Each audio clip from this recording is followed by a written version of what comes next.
Regardons ensemble, rapidos, ce que disent les chansons et comment elles font l'apologie du haram et dénigrent la religion. Les paroles qui arrivent là, c'est des jeunes qui me les ont recherchées sur internet, pour pas que vous vous dites, il est parti écouter du son. Et les frères qui ont fait la recherche, ils ont cherché que les textes sur Google. Ils ne sont pas partis eux-mêmes écouter de la musique. Il y en a un, je ne citerai pas de nom de chanteur, c'est pas utile. Il dit, gros numéro 10, avant qu'Iblis ne me choisisse. Avant qu'Iblis ne me choisisse. Prie pour que les rivières du Styx, l'enfer, se refroidissent. Quelle vérité il y a dans tout ça? L'autre il dit, arrête de nous casser les, je dirais rien, avec ta religion. Fais-moi voir tes photos souvenirs du paradis.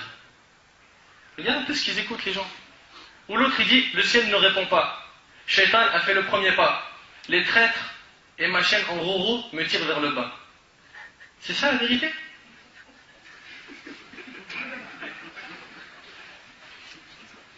C'est un truc de ouf. L'autre il dit, mon Dieu, si tu es là, fais-nous signe. Et lui carrément il vient te faire douter sur la croyance. Mon Dieu, si tu es là, fais-nous signe. C'est le diable qui l'emporte au paradis. Chez lui, c'est le diable qui l'emporte au paradis. L'avenir est incertain. Et après, regarde la surprise, c'est parce qu'on danse avec le diable. Masha'Allah. Un autre chanteur, lui je me demande s'il a un vrai cerveau ou pas, il a dit que Dieu bénisse les voyous.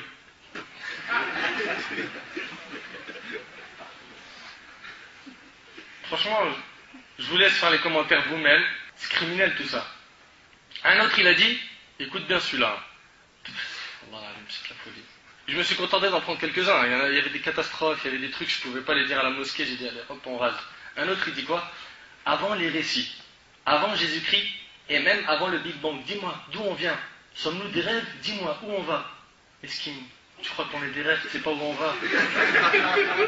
Mesquine. Mesquine, il sait pas où on va. Tu verras où on va. Un autre complètement faux aussi, il dit, celui qui bédave, qui dédicace à tous les rouleurs. Ça, avec mon pote. Qui ne sent pas les coups et les douleurs. Franchement, je vois pas, quand un jeune il me dit, le son c'est la vérité, pour moi ça c'est de la poubelle. C'est de la poubelle. 0. 0 sur 1 million, pas 0 sur 10. Un autre a chanté même, et Wallah al-Azim, ça a été le poignard dans mon cœur quand j'ai entendu ça. Il a chanté des versets du Coran. Bismillah ar-Rahman ar-Rahim. Il est parti balancer des morceaux de Coran. Dans les boîtes de nuit, on m'a dit, on danse sur les versets du Coran.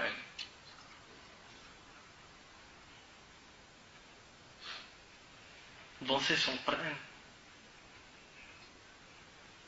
Inna lillahi wa inna ilayhi raji'un. Mes frères et sœurs, entre nous, ces paroles sont des paroles de vérité. Avez-vous oublié qu'Allah subhanahu wa ta'ala a dit dans Surat al-Zumar, Surat 39, verset 23, Allahu nazzala ahsan al-hadith kitaban mutashabiha. Kitaban mutashabihan mathaniya taqsha'aru minhu juludu alladhina yakhshawna rabbahum. Thumma talinu juluduhum wa qulubuhum ila dhikrillah. Allah n'a-t-il pas dit, Allah a fait descendre le plus beau des récits. Ça me fait de la peine, wallah, d'entendre que des jeunes peuvent dire, lui dit la vérité, alors qu'Allah il dit, Allah a fait descendre le plus beau des récits, un livre dont certains versets se ressemblent et se répètent. Les peaux de ceux qui redoutent leur Seigneur frissonnent à l'entendre, puis leur peau et leur cœur s'apaisent au rappel d'Allah. Comment tu peux apaiser ton cœur avec les paroles du diable, avec le Coran du diable, avec les instruments du diable? Comment tu peux dire mon cœur s'apaise avec la musique, alors que normalement c'est avec le Coran? Oui, mais je comprends pas le Coran. C'est normal, tu es encore dans la musique. Chasse la musique de ta vie. Chasse la musique de ton cœur. Retourne vers le Coran. La musique fait sur eux plus d'effet que l'alcool. À savoir, elle leur fait perdre la raison. La musique fait perdre la pudeur. Il suffit de regarder les chanteuses d'aujourd'hui. Troisième preuve, toujours du Coran. Allah dit dans Surat al-Najm, Surat 53, versets 59 à 61, أَفَمِنْ هَذَا الْحَدِيثِ تَعْجَبُونَ وَتَضْحَكُونَ وَلَا تَبْكُونَ وَأَنْتُمْ سَامِدُونَ. Quoi? Vous étonnez-vous de ce discours, le Coran? Allah s'adresse aux polythéistes quand ils entendaient le Coran. On va voir après ce qu'il dit Ibn Abbas sur eux. Ils se détournaient journée du Coran. Allah il leur dit quoi? Vous étonnez-vous de ce discours, le Coran, et vous en riez et n'en pleurez point. Absorbés que vous êtes par votre distraction. Et distraction ici en arabe c'est samidoun. Selon Ikrima as-Sumud, ce mot-là en arabe sont les chants, selon la langue de Himyar, qui est une des tribus du Yémen. Et d'après Ibn Abbas, lorsqu'ils entendaient le Coran, les polythéistes, ils se levaient pour chanter afin d'écarter les gens de l'écoute du Coran. Et aujourd'hui on a les mêmes. On a les mêmes, mais c'est pas par les polythéistes qu'on voit ça, c'est par les musulmans. Dès que tu mets du Coran, il te met de la musique, il te l'éteint, il cherche à te l'éteindre de n'importe quelle manière. Quant aux preuves de la sunna, elles sont nombreuses. Le premier hadith est rapporté par l'imam al-Bukhari. Selon Abu Malik al-Ash'ari, radiyallahu anhu, le prophète alayhi salatu wassalam a dit: il y aura parmi ma communauté des gens qui considéreront comme licite la fornication. Est-ce que c'est licite? Non. La soie, ici c'est la soie pour l'homme, parce que pour les femmes c'est autorisé. L'alcool et les instruments de musique. Je répète le hadith: il y aura parmi ma communauté des gens qui considéreront comme licite la fornication, la soie, l'alcool et les instruments de musique. Rapporté par Al-Bukhari. Et comme on le sait tous, l'imam Al-Bukhari, tous ces hadiths dans son sahih sont authentiques. Et ça, c'est à l'unanimité des savants, sans divergence. Le livre le plus authentique après le Coran, c'est Sahih Al-Bukhari. Après, il est suivi de Sahih Muslim. Les deux recueils authentiques. Dans Sahih Al-Bukhari, le prophète sallam dit que il y aura des gens parmi ma communauté qui vont considérer que ces choses-là sont licites. Et il cite 4 choses. La fornication, on sait que c'est haram. La soie pour l'homme, on sait que c'est haram. L'alcool, on sait que c'est haram. Et il met au milieu les instruments de musique. Et il dit considérons licites. Donc ils sont illicites. Cela veut dire qu'à la base, la musique est interdite, puisque l'on ne rend pas autorisé une chose qui l'est déjà. De plus, dans ce hadith, les instruments sont cités avec des choses qui sont clairement interdites. Cheikh al-Islam ibn Taymiyyah rahimahullah a dit: ce hadith prouve l'interdiction de tous les instruments de musique. Tous les instruments de musique. Revoir Majmou' al-Fatawa. Guitare, piano, flûte, batterie, violon, même le DJ avec ses platines, tout ça c'est haram. Tout ça c'est haram. C'est pas haram de ma bouche, c'est de la bouche du prophète alayhi salatu wassalam. Le prophète sallam a même dit dans Sahih al-Bukhari qu'Allah azza wa jal, vers la fin des temps, transformera ces gens qui ont autorisé l'adultère, la soie, le vin et les instruments de musique en singes et en porcs. En singes et en porcs. Et c'est rapporté par Al-Bukhari. Ce n'est pas cité dans les livres de sciences que l'on a vu à l'école, mais Allah tabaraka ta'ala l'a enseigné au prophète alayhi salatu wassalam. Comprenez que vers la fin des temps, les chanteurs, s'ils ne se repentent pas, ils seront transformés en singes et en porcs. Cela fait partie du monde de l'invisible et il est de notre devoir d'y croire. Quant au hadith d'Al-Ghazi ibn Rabi'a, il est rapporté par Ibn Abi Dunya. Le prophète alayhi salatu wassalam a dit: des gens seront transformés en singes et en porcs pendant qu'ils sont allongés sur leur divan. Pourquoi? Parce qu'ils buvaient de l'alcool, jouaient du luth et écoutaient des esclaves chanteuses. Ils écoutaient de la chanson. Après ces preuves, allez-vous continuer à dire: oui, mais un tel a dit ça. Ibn Hazm l'a dit. Tel savant contemporain l'a dit. Subhanallah, on vous a cité les paroles d'Allah, celles du prophète sallam, et vous continuez à négocier lors de la première génération des musulmans. Les gens venaient dire à Ibn Abbas, radiyallahu anhuma, qui, comme vous le savez, était un grand compagnon, un grand savant de notre communauté. Ils lui ont dit: est-ce qu'on a le droit ou pas de faire le hajj et la umrah en même temps, ce qu'on appelle hajj al-tamattu'. Ibn Abbas radiyallahu anhu disait aux gens qu'on pouvait le faire, sachant que le prophète lui-même l'a fait. Certains, parmi les compagnons, ont dit à Ibn Abbas: oui, mais Abu Bakr, il faisait pas la même chose. Et Omar, il faisait pas la même chose. Il leur a dit: oui, mais le prophète quand il a fait son hajj, il a fait hajj et umrah. Ils ont dit: oui, mais Abu Bakr et Omar. Donc ils sont en train d'en fait négocier une fatwa par la parole d'Abu Bakr et Omar, qui étaient pourtant des grands compagnons. Et là, Ibn Abbas radiyallahu anhu s'est énervé et a dit: Allahu Akbar, je vous dis que le prophète Mohammed a dit ceci et cela, et vous me dites que Omar et Abu Bakr ont dit ceci et cela. Vous vous opposez à la parole du prophète par la parole de Omar et Abu Bakr. Je crains qu'Allah ne vous lance des pierres du ciel. Je crains qu'Allah ne vous lance des pierres du ciel. Pourquoi? Parce qu'ils ont utilisé la parole des deux meilleurs compagnons du prophète et qu'ils ont rejeter la parole du prophète sallallahu alayhi wa sallam. Aujourd'hui, on rejette la parole d'Allah et du prophète sallallahu alayhi wa sallam pour n'importe quelle personne qui passe à la télé, pas pour Abu Bakr et Omar.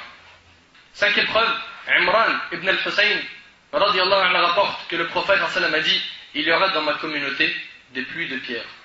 Métamorphose et engloutissement. On demanda au messager d'Allah: quand cela aura-t-il lieu? Il répondit: lorsque les instruments de musique apparaîtront. Des pluies de pierres. C'est un châtiment qu'Allah subhanahu wa ta'ala va faire descendre quand les instruments de musique apparaîtront, que les chanteuses seront nombreuses et que les vins seront consommés. Rapporté par Tirmidhi et Ibn Abi Dunya. Sixième preuve, Abdullah ibn Amr ibn al-As radiyallahu anhu rapporte que le prophète sallallahu alayhi wa sallam a dit: certes Allah a interdit le vin, les jeux de hasard, le tambour et la rubayra, sorte de boisson enivrante, et toute boisson enivrante est illicite. Rapporté par Abu Daoud et Al-Bayhaqi. Septième preuve, Nafi', le servant d'Ibn Omar. Ibn Omar, comme vous le savez tous, c'était le compagnon le plus attaché à la sunna du prophète sallallahu alayhi wa sallam. Nafi', le servant d'Ibn Omar, rapporte qu'Ibn Omar a entendu le son de la cloche d'un berger. Nafi' et Ibn Omar, ils sont en train de marcher sur une route, et il y a un berger qui est en train de jouer avec une cloche. Et là, Ibn Omar, il a mis ses doigts dans ses oreilles, ses deux doigts. Il s'est bouché. Regardez ce qu'il faisait devant les instruments de musique. Il s'est bouché les oreilles, et même sa bête, il l'a détournée du chemin. Il l'a envoyé loin pour que même l'animal n'entende pas les instruments de musique. Subhanallah, en demandant après: oh Nafi', as entendu quelque chose? Est-ce que tu entends encore du son? Il lui a dit oui. Il est resté alors, dos aux oreilles. Puis, un moment, il a enlevé ses doigts, il lui a dit: est-ce que tu entends toujours quelque chose? Et Nafi' lui a dit non. Il ôta alors ses doigts et remit sa monture sur le chemin et dit: j'ai vu le messager d'Allah sallallahu alayhi wa sallam entendre la cloche d'un berger. Il fit alors de la sorte, rapporté par Ahmed et Abu Daoud. Même l'animal, Ibn Omar l'a éloigné de l'instrument de musique. T'imagines un petit peu qu'aujourd'hui est inévitable dans les mariages. Une personne pourrait se dire: pourquoi Ibn Omar a-t-il mis ses doigts dans ses oreilles sans ordonner à un Nafi' de faire pareil? C'est-à-dire qu'il autorise le haram à lui, il lui dit: écoute, et moi j'écoute pas. Parce qu'en même temps, en exposant les preuves, on va essayer de répondre avec les paroles des savants sur ceux qui ont dit que la musique était autorisée. Alors eux, ils disent que cet argument n'est pas un argument, sachant que Ibn Omar s'est bouché les oreilles et que Nafi' il n'a pas ordonné de se boucher, donc je suis désolé, c'est pas un argument, c'est ce qu'ils disent. La réponse, elle est simple, c'est qu'en fait le prophète lui-même n'a pas ordonné à Ibn Omar de se boucher les oreilles quand il a entendu le son de la cloche du berger. Pourquoi? Parce qu'il y a une différence entre écouter et entendre. As-sama' et al-istima'. Écouter et entendre, c'est pas la même chose. Mais comme Ibn Omar était l'un des compagnons les plus attachés à la sunna, il fit la même chose que le prophète sallallahu alayhi wa sallam. Je répète, si le prophète sallallahu alayhi wa sallam n'a pas dit à Ibn Omar de se boucher les oreilles, et si plus tard Ibn Omar n'a pas non plus dit à Nafi' de le faire, c'est parce qu'il ne faisait que passer. Et il n'écoutait pas, il entendait. Écouter, c'est quelqu'un qui va se concentrer, il écoute.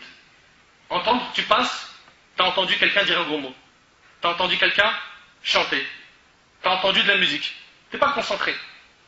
Tu n'as pas de péché pour ce que tu as entendu, tu as des péchés pour ce que tu écoutes. Vous comprenez bien ça, la nuance entre entendre et écouter? Ça va débloquer beaucoup de choses. Hein. Écouter et entendre. Écouter, entendre. Donc, Ibn Omar, il passait. Et ils ont entendu. Ils ne se sont pas arrêtés pour écouter. Ils ont entendu. Donc lui, Ibn Omar, il a fait ça malgré que ce n'était pas obligatoire. Là où c'est interdit, c'est d'écouter. Il s'est bouché les oreilles et il n'a pas ordonné à Nafi' de le faire, sachant que ce n'était pas obligatoire, c'était juste un passage. Mais sachant qu'il était attaché à la sunna du prophète sallallahu alayhi wa sallam, il a fait la même chose. C'est écouter qu'il faut éviter. Quand on n'a pas d'autre choix que celui de passer en un tel lieu, on n'est pas obligé de se boucher les oreilles. Exemple, un centre commercial, tu passes, tu as entendu. Ils mettent du son. Tu entends. Par contre, si tu t'arrêtes et tu commences à écouter, tu dis: ah, ce morceau il est bien, là t'écoutes, là tu as des péchés. C'est pourquoi, si le prophète sallallahu alayhi wa sallam a choisi de le faire, lui, il n'a pas ordonné à Ibn Omar de le faire aussi. Plus tard, Ibn Omar a agi de même, sans ordonner à Nafi' de le faire. Ce n'était pas obligatoire. Pour revoir plus de détails, Majmou' al-Fatawa d'Ibn Taymiyyah, Al-Mughni d'Ibn Qudama. D'ailleurs, Cheikh al-Islam Ibn Taymiyyah dit pas mal de choses à ce sujet dans le Majmou'. Il dit que la personne qui entend le Coran, sans lui prêter attention, n'est pas récompensée. Il est récompensé que quand il écoute. Beaucoup de gens, ils peuvent mettre du Coran dans la maison et disent toute la maison elle est récompensée. Non. Alhamdulillah, c'est une bonne chose, c'est un acte qui est louable. mais la maison entière n'est pas récompensée. Celui qui est récompensé, c'est celui qui écoute. D'ailleurs, Allah dit وَإِذَا قُرِئَ الْقُرْآنِ فَاسْتَمِعُوا. Il n'a pas dit as-sama', il a dit al-istima'. Écoutez-le. Écoutez-le attentivement. En gardant le silence. Quand on écoute le Coran, c'est attentivement, on essaie de se concentrer. Même si tu as du mal à comprendre, mais au moins tu l'écoutes. C'est pas que tu l'entends. J'espère que la nuance est bien comprise entre écouter et entendre. 8e preuve, et c'est la dernière, selon Ali, radiyallahu anhu, le prophète sallallahu alayhi wa sallam a dit: lorsque ma communauté aura commis 15 choses, le malheur la touchera. 15 choses. Parmi elles, il a dit: lorsque les vins seront consommés, lorsque la soie sera portée, lorsque l'on écoutera les chanteuses et qu'on utilisera les instruments de musique. Rapporté par le Tirmidhi.